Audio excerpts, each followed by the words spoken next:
Hi అండి, welcome back to our channel. నేను మీ లావణ్యాని. ఈరోజు మన వీడియోలు అండి మామిడి పండ్లు ఎవరికైనా ఇవ్వాలని తెచ్చామండి. ఎప్పటి నుండో నా కోరికండి మామిడి పళ్ళు దానం ఇవ్వాలి, లేకపోతే వృద్ధాశ్రమం తీసుకెళ్ళి వాళ్ళకి ఇవ్వాలని, పేదలకు పంచాలని ఎన్ని సంవత్సరాల నుంచి అనుకుంటామంటే ఇప్పుడు దేవుడు అనుగ్రహించాడు. మా మా అబ్బాయి వాళ్ళ హెల్ప్ వల్ల ఈరోజు అయితే నేను ఒక 25 కేజీ మామిడి పళ్ళు తీసుకున్నానండి.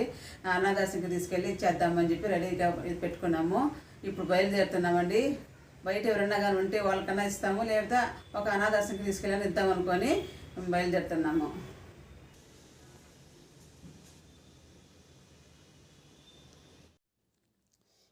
మామిడి పండ్లు లక్ష్మీదేవికి చాలా ప్రీతికరమైన పండ్లు అంటండి.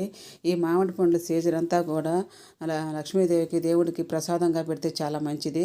ప్రతిరోజు 2 పండ్లు కూడా పెట్టాల్సిన అవసరం లేదండి. ఒక్క పండైనా సరే శుభ్రంగా కడిగి ముక్కలు కట్ చేసి దేవుడికి పెట్టుకోవచ్చు, నైవేద్యంగా దేవుడికి పెట్టుకోవచ్చండి. అవి తర్వాత ఇంటి వెళ్ళిపోదు కూడా తింటే చాలా మంచిది. అంతేకాకుండా మామిడి పండ్లు కానీ దానం ఇచ్చిన, ముత్తైదులకు వైనంగా ఇచ్చిన, పేదలకు పంచినా కూడా చాలా మంచిదంట.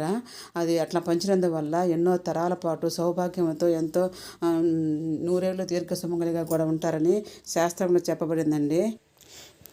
మేము వృద్ధాశ్రమానికి వెళ్ళిద్దామని బయలుదేరాము. మధ్యలో ఇక్కడ చాలామంది ఉండేసరికి ఈసారికి ఇక్కడ ఇద్దామని చెప్పని ఇక్కడే ఇచ్చేస్తున్నామండి. ఈసారి వెళ్ళొచ్చి వృద్ధాశ్రమానికని. ఇదండి ఈరోజు వీడియో.